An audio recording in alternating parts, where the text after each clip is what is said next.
আলোচিত ব্লগার ফারাবী শফিউর রহমান মুক্ত হয়েছেন। তার মুক্তি নিয়ে ইতিবাচক নেতিবাচক নানান কথা শোনা যাচ্ছে। বিষয়টাকে আপনি কিভাবে দেখছেন?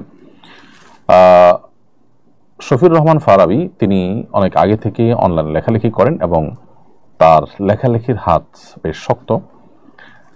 এই দেশে আপামর সর্বস্তরের সাধারণ মানুষের বিশ্বাস, মূল্যবোধ, মানুষের ধর্ম, এটাকে যারা আক্রমণ করে, খুবই সীমিত সংখ্যক যে সমস্ত বিপদগামী মানুষ আছে তাদের বিরুদ্ধে শফিউর রহমান ফারাবীর লেখা অত্যন্ত শক্তিশালী এবং তাদের বিরুদ্ধে এই লেখার পাওয়ার এবং প্রভাব অনেক বেশি ছিল, যার ফলশ্রুতি তারা আর কিছুতে না পেরে তার বিরুদ্ধে নানাবিধ ষড়যন্ত্র করে তাকে শেষ পর্যন্ত জেলে পড়ার ব্যবস্থা করেছে। বিগত ইসলাম বিরোধী অপশক্তি তারা তাকে দীর্ঘদিন কারাগারে বন্দী করে রেখেছে।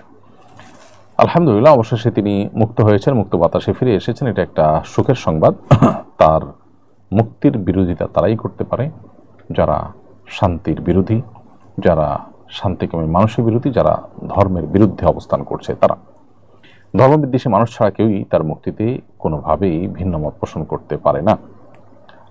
তার বিরুদ্ধে যে সমস্ত অভিযোগের কথা বলা হয়েছে এগুলোর একটারও বিশ্বাসযোগ্য কোনো প্রমাণ ছিল না, তবু তাকে বিনা বিচারে প্রায় 1 যুগ জেলে রাখা হয়েছে, যেটা তার প্রতি সুস্পষ্ট জুলুম। অতএব একটি জুলুমের অবসান হয়েছে। সন্দেহাতীতভাবে এটি একটা পজিটিভ সংবাদ। আল্লাহ তাআলা তার প্রতি রহম করুন।